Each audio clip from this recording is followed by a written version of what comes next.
Live from WRAL News Headquarters in Raleigh, your number one source for local news. WRAL News, coverage you can count on. Breaking news, a death investigation leads deputies to a church in Sampson County. The WRAL breaking news tracker was on scene overnight.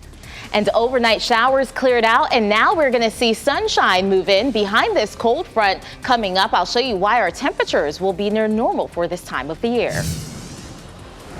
Wake County public health clinics are now offering the new COVID-19 vaccine. Just ahead, what makes this vaccine rollout different than the others and how you can book your appointment. A lot to tell you about on this Monday morning. We hope you had a wonderful weekend and enjoyed those lower high temperatures. Good morning, everyone. I'm Renee Chu. I'm Jeff O. Yeah, it felt great this weekend, it really right? did. I mean, a couple of raindrops in there didn't spoil the fun completely. And now we have our work week started.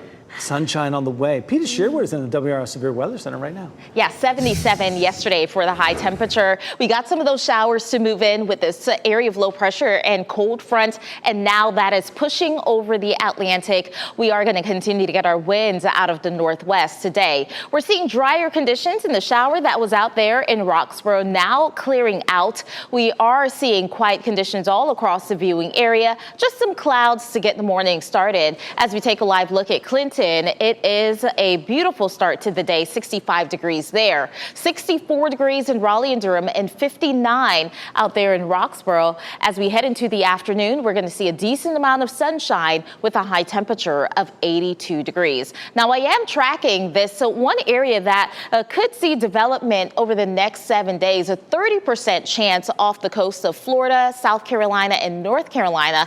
Coming up, I'm going to show you why we expect this system to feature some tropical characteristics by the weekend.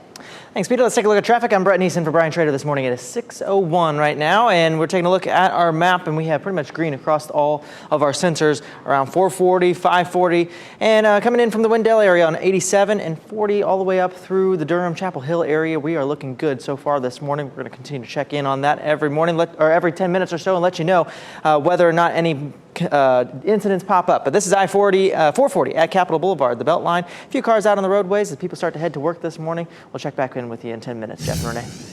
Thanks, Brett. Following breaking news this morning, one person is in custody in connection with a death investigation at a church in Sampson County. Deputies were called to the Mount Carmel Church of God of Prophecy in Otterville around 11 last night. Our crew in the WRAL breaking news tracker saw a car being towed from a parking lot there. We are working to find out what happened and what charges the person taken into custody could face. Starting today, you can make an appointment for the new COVID-19 booster shot with the Wake County Health Department. WRAL's Kelsey Coffey joins us now with the CDC recommending these boosters for everyone along with flu and RSV shots. Kelsey, good morning. Jeff, good morning to you. Wake County Public Health clinics across the county will be offering that new vaccine today. They're offering the Moderna vaccine, an extra dose of that at all of their locations, including the one here on Sunnybrook Road. This comes as the CDC is now recommending that everyone get the booster that's over the age of 6 months. Now, the county's vaccination locations are Monday through Friday, from 8:30 a.m. to 4:30 p.m. and appointments are required. This vaccine rollout will be different than the others. It's the first time the vaccines won't be covered by the government, but you can get it free through some government-run programs or if you have insurance. UNC Health infectious disease expert Dr. David Wall says this booster is the best way to protect yourself against new variants. You know that in previous years, every winter that we've had COVID, we've had surges and spikes in cases. So there's no reason to think that won't happen again. And as we're entering the fall and winter months, it's also time to get the flu and RSV vaccine. Dr. Wall says that it is safe to get all three COVID, flu, and RSV vaccines in the same day. Kelsey Coffey, WRAL News, live in Raleigh. A Wake Forest man charged with stabbing his wife to death will be in court this afternoon. Wake County investigators charged 63-year-old Swanthon Pham yesterday with murdering his wife, 58-year-old Wei T. Leon. He is in jail without bond. Investigators say he stabbed his wife on September 5th around 11:30 in the morning on Ligon Mill Road in Wake Forest. She died in the hospital. The sheriff's office says they did not charge Pham the day of the stabbing because detectives were trying to determine whether self-defense was involved. A Garner man who is facing dozens of animal cruelty charges is due in court this afternoon. The Wake County Sheriff's Office found more than 200 animals at a property in Garner on Trudy Lane. That includes sheep, cows, goats, and chickens. Some of the animals were dead, and most of them were starving. Several needed to be humanely euthanized. Others were taken to rehabilitation facilities. A neighbor who did not want to go on camera told WRAL the problems there had been going on for months. They were like all messed up. Like they were skinny, they couldn't walk, but it was mostly just like the little chickens. And it was bad. One of the property's caretakers, Ronald Carney, will be in court today facing 90 counts of animal cruelty. Another man also faces a misdemeanor charge. The Union for Durham Sanitation Workers plans to hold a rally tonight in front of City Hall. This comes after Durham's city manager proposed a one-time bonus for city workers that the union calls insufficient. Those workers say the offer is only a fraction of what they're asking for. And if approved, the bonuses will come from sales tax revenue. Durham is working on a compensation study, which will be voted on in the spring of next year. Workers will rally at 6:30 tonight, which is when the city council holds its meeting. A citywide curfew for anyone under the age of 18 will be the topic of a special meeting tonight in Fayetteville. The ordinance would make it unlawful for those ages 16 and 17 to be in any public place from midnight to 5 a.m. on weekdays and 1 to 5 a.m. on weekends. The curfew would go into effect for kids 16 and under at 11 each night. Council members will talk about whether to modify the ordinance or throw out the idea altogether. That meeting is at 7 p.m. It's day 4 of the United Auto Workers strike against the big 3 automakers, and still no deal in sight. More than 12,000 union members are on strike at 3 key assembly plants. UAW President Shawn Fain says the union is prepared to have more workers walk out at more plants if they have to. The union represents about 146,000 workers at Ford, GM, and Stellantis.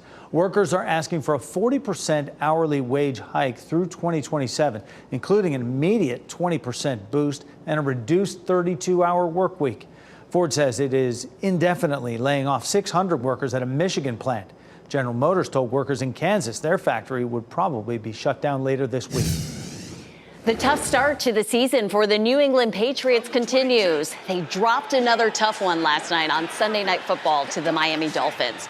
The Dolphins jumped out to a 17-3 halftime lead, and they were able to hold on for a 24-17 win. The Patriots are now 0-2 to start the season. Their division rival Dolphins are 2-0. Tonight, the Panthers will be looking to get their first win of the year in their home opener. They are hosting the New Orleans Saints at Bank of America Stadium on Monday Night Football. WRAL's Chris Lee and Pat Welter will be there. They'll have live coverage before and after the game. Kickoff will be at 7:15 tonight on ESPN. A South Carolina man is recovering after a shark bit him in the face while he was surfing in Florida. The scariest thing I've probably ever been through in my life. I've been in bad car accidents and nothing like this. Well, coming up, he speaks about the moments he was attacked, making him the latest victim of several who have been attacked at New Smyrna Beach in Florida over the summer. And a warning for you this morning after 3 people are severely burned by a portable generator. We'll tell you which of Generac's models are being recalled. And it's going to be a pleasant day with a high temperature of 82 degrees.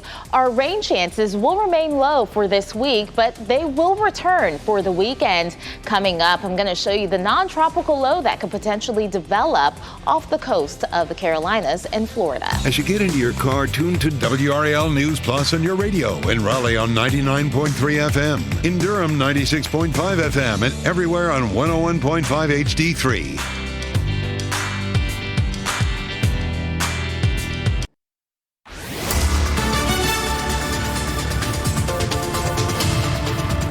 Welcome back, everyone. We're waking up to drier conditions this morning. All the rain from last night cleared out, and we are going to see clouds move out as well as we head into the afternoon. Expect a lot of sunshine. We're taking a live look at Fayetteville, where it is quiet right now. It is currently 65 degrees in Fayetteville, 61 in Sanford, and we're seeing 59 degrees out there in Roxborough. Going for a walk or jog this morning should be just fine. It's going to feel nice with those temperatures ranging in the 60s. And then as we head into the afternoon, we're going to top at 82 degrees. Evening temperatures falling off into the 70s. Coming up, I'm going to show you why we are going to stay dry for most of this week and when rain will build in again. Let's take a look at traffic now, and we have our delay board up on our map here, and we are seeing green on most of our sensors right now. Just a 2-minute delay coming in on US 1 southbound if you catch any of those stoplights over there coming in from the Wake Forest area. But across all of our major routes coming into Durham right now, we are pretty much delay free across the board as well. Green on all of our sensors so far, not seeing any major incidents out on the roadways. Here's I-40 at Wade Avenue. A few cars starting to pick up there on I-40 as people head to work this morning, maybe taking kids to school as well. We'll continue to check back in with you. And happening right now in the WRAL Live Center, 5 Americans who had been imprisoned in Iran are expected to be released later today. This is all part of a wider U.S.-Iran deal reached last month after a year of indirect talks. Last week, the Biden administration gave consent for international banks to transfer $6 billion in frozen Iranian money from South Korea to the Middle East without fear of U.S. sanctions. And in response, those 5 Americans would be released. 5 Iranians imprisoned here in the U.S. are also expected to be released. Michelle, thank you. Young Democrats are calling for changes to state and federal gun laws. They rallied yesterday in downtown Raleigh to speak out against gun violence. Among the speakers was Tennessee State Representative Justin Jones. He was expelled in April for violating decorum rules by taking part in a gun control protest on the House floor in his state. He was later reelected in a special election. We must protect our kids. We must protect people over guns. And that's a very simple message, but it's something that we've yet to see action from many of our Republican lawmakers across the nation. And so we're hoping that they will heed that call. Nothing is more important right now. People over guns is a message we've been saying for over 10 years. We're not being listened to by this legislature. So we have to get louder. We have to be consistent, and we have to show them that our voices matter. The rally at Halifax Mall was organized in response to the UNC campus shooting August 28th that killed a UNC professor. There was another gun scare on campus last week in which no one was hurt. Suspects are in custody in both cases. Today, President Biden is in New York for the annual United Nations General Assembly. He's scheduled to address world leaders tomorrow. Russia's invasion of Ukraine is expected to be top of mind. Ukrainian President Volodymyr Zelensky will be at that assembly in person for the first time since the war started. He'll be making his case for support for his country directly to the General Assembly. Lawyers for former President Donald Trump are once again filing court papers to get federal judge Tanya Chutkan to recuse herself from the election interference case. Judge Chutkan has overseen a number of cases involving defendants charged in the attack on January 6th. Lawyers for Trump also argue his political successes mean his prosecution could be viewed as biased. Chutkan will ultimately make the decision whether she should recuse herself. While Trump's ask is a long shot based on the law, his filings could be used in appeals later if he's convicted. A warning for you this morning after 3 people have been severely burned by portable generators. Around 64,000 portable generators have been called back. They're from Generac's brand. It impacts types GP17500E and the GP15000E. The Consumer Product Safety Commission says the generators' fuel tanks may not vent properly, and that could cause pressure to build up and shoot out fuel when they're opened. 27 incidents have been reported so far. If you own one of these generators, stop using it immediately and contact the company for a free repair kit. In Florida, some locals consider New Smyrna Beach to be the shark bite capital of the world, especially after 5 reported incidents there in the last 4 months. Now, a 38-year-old surfer from South Carolina knows why it has that reputation. Mark Somerset was visiting the area to enjoy the surf from Hurricane Lee when a shark attacked and took a bite of his face. It was pressure. It wasn't a slash, it was pressure. And I'll tell you, that pressure, it was like a crunch. I heard the crunch. It just felt like I said, a bear trap just crunching on my face. It took about 20 stitches to close the wounds on his face. Coming up this morning on Today, he talks about his theory as to why the shark picked him out as prey. Part of White Street in Wake Forest will be closed today as crews install 2 new water services. The road will be closed between East Owen Avenue and East Jones Avenue from 7 this morning until 5 this evening. Water and sewer service will not be affected. A detour will be posted for drivers. It is 6:17 and temperatures feeling comfortable out there. We do have some clouds out there as well, hoping to see more sunshine than we did yesterday. Meteorologist Peter Sherwood in now with a look at what we're up for today. Yeah, that sun is going to be very bright for this afternoon. So if you're heading out, make sure you grab that sunglasses. We have a couple of clouds that are still lingering around, but they will continue to clear out as you stand at the bus stop. Sunshine on tap with comfortable conditions today and tonight. We are going to see some cool temperatures move into the area. We have this area of low pressure and trailing cold front that will continue to push away from us. That will allow winds out of the north and west for this afternoon, and that northwesterly flow will allow dew points to drop into the 50s, making it feel amazing for this time of the year. So with the sunshine filtering in, we are going to get those temperatures to climb into the 80s. It's going to be near normal for this time of the year. Later on in the afternoon, going into the evening, we could see a few clouds build in, but overall, it is going to be a nice one for today. Let's go ahead and talk about our rain chances because they're non-existent over the next 5 days. If you want to get some yard work done, you can pick any day this week to get it done. Just keep in mind, you'll probably want to turn those sprinklers on due to our low rain chances over the next 5 days. But our rain chances will increase for the weekend. I'm tracking this one area that is off the coast of Florida, South Carolina, and North Carolina.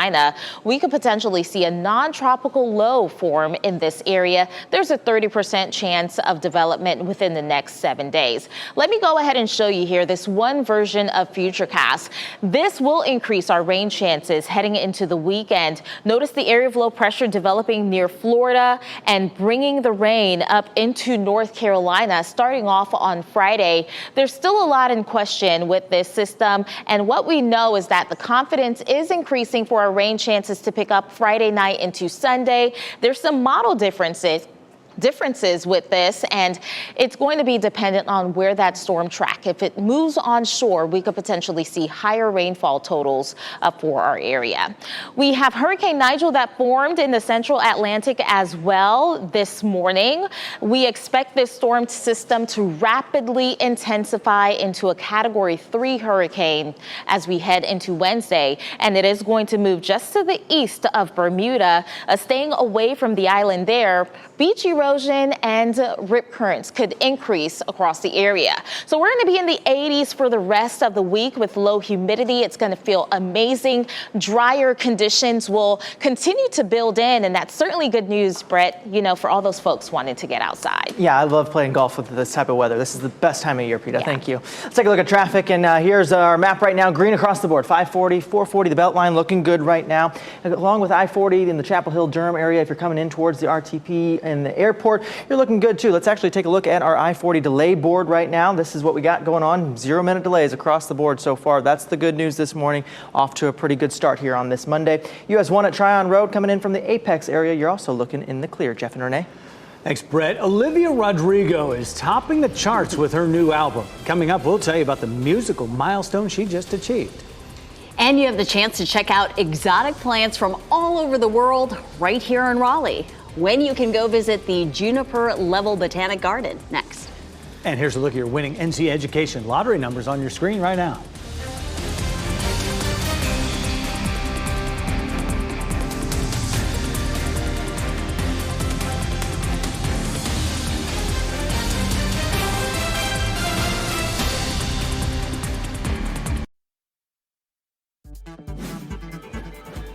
This What's Trending report, sponsored by Rug & Home. Welcome back. Time now for What's Trending on our Monday. The Drew Barrymore show will be on pause until the end of the writer's strike. After receiving backlash for announcing that her show would be returning amid the ongoing strike last week, Barrymore released a statement on Instagram Sunday saying she's reconsidered. She wrote, "We really tried to find our way forward, and I truly hope for a resolution for the entire industry very soon." She said she listened to everyone, and there were a lot of people talking about this, a lot of people mad about her trying to make that show come back. Today is when it was supposed to return, but she was remorseful and very apologetic and said that it's going to be shut down until after the strike. Yeah, and the backlash is real. She was dropped as host from the National Book Awards show because of her stance originally to move forward during the strike. All that time building your brand, you don't want to tear it down in 1 minute. Exactly. Olivia Rodrigo's second album, Guts, has debuted atop the Billboard 200. Her first album, Sour, also started out at #1 on the Billboard 200, making Rodrigo the first female artist since Ariana Grande nearly a decade ago to debut her first 2 albums atop that chart. Just 20 years old, and she is a huge star. So the second album called Guts, why would you call your album Guts? And she just said that it's an interesting word, like spill your guts, or in another context, hate your guts. And then she says it's also like, following your intuition, like going with your gut. Showing some guts there, yeah, impressive. A 28-acre wonderland of exotic plants from all over the globe is back open for visitors in Raleigh. The Juniper Level Botanic Garden is connected with Plant Delights Nursery, which has customers as far away as Thailand and Japan ordering from right here in Raleigh. It opens for the public only once each season. So if you missed it this past weekend, you still have this weekend, Friday, Saturday, and Sunday to visit. You can learn more about Juniper Level Botanic Garden and their open garden days on their website. And we are going to see a lot of sunshine for today. It's going to be a nice day to walk in the garden with low humidity and a high of 82 degrees. Dry conditions will persist all week long up until the weekend. Coming up, I'll show you why our temperatures will feel comfortable.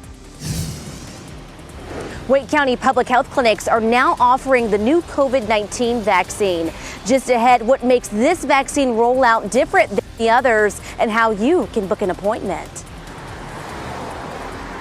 Durham City Manager is proposing new bonuses for city employees. I'll show you why sanitation workers say it's still not enough.